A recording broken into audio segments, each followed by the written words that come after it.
Number 12, Carol Beaumont. Mr Speaker, to the Minister of Labour, how many complaints, if any, about union access to the workplace being abused by unions or union members has she received since becoming the Minister of Labour? None. The Honourable Stephen Joyce. On behalf of the Minister of Labour, I have spoken to many employers around the country since I became Minister, some of whom have raised the issue of union access with me, and I have also received correspondence on this issue. I do not, however, have a spreadsheet cataloguing every complaint. Carol Beaumont. Supplementary to the Minister.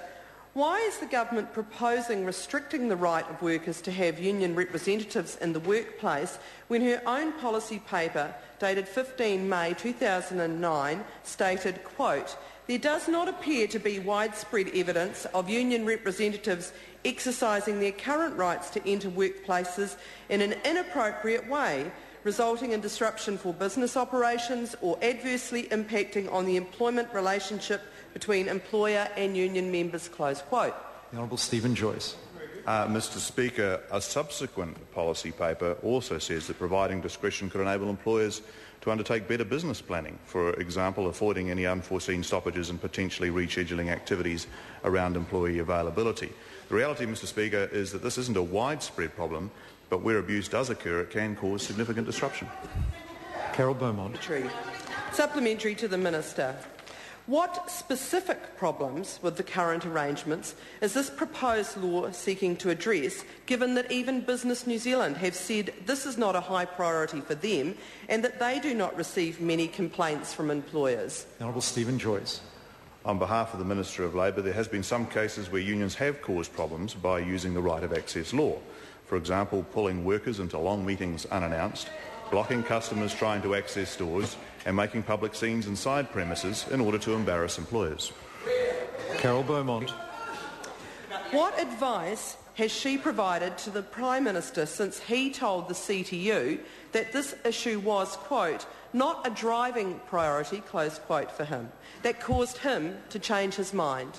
The Honourable Stephen Joyce.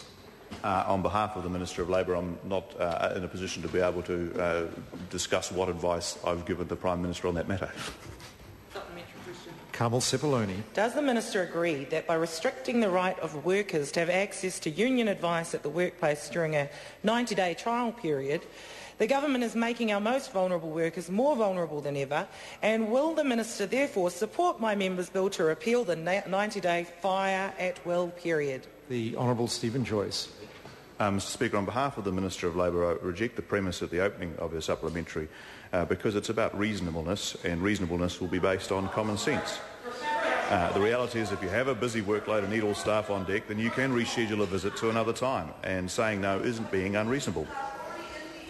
That brings to a close questions for oral answer. Would some honourable member care to move that the House take note of miscellaneous business? Will some member please call? Catherine Delahunty. Mr Speaker, women don't have pay equity yet, and it's not improving. Even if the Minister prefers the yearly NZ Income Survey to the quarterly employment survey, the picture remains bleak. In the 21st century, as of today, the pay gap is 12.8%. And when the government axed the Pay Equity and Employment Investigation Unit that had ensured that years of work that substantiated discrimination was not going to be implemented. The problem the Greens have with using the New Zealand Income Survey data is that it's an annual figure based only on April to June in any given year. The value of the quarterly Department of Statistics data is that it's based on payroll, and it is every quarter, so that you can speak authoritatively about a pattern, and it's getting worse.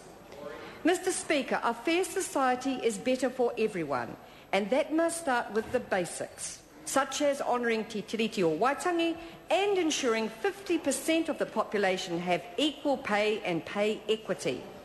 It is disturbing that we are still litigating an issue so fundamental in terms of human rights.